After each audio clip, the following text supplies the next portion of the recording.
अभी वक्फा ख़त्म हुआ है सुप्रीम कोर्ट में, वहाँ के रास्ते तो बंद हैं। ये डी चौक है ब्लू एरिया, जहाँ पे अवाम कसीर तादाद में है मौजूद।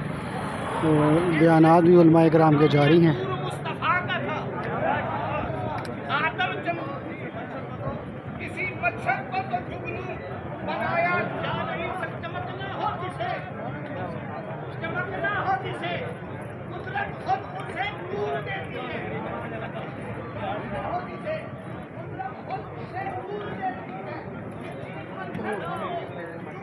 अभी कार्रवाई सुप्रीम कोर्ट में जारी है, जो ख़बरें आई हैं।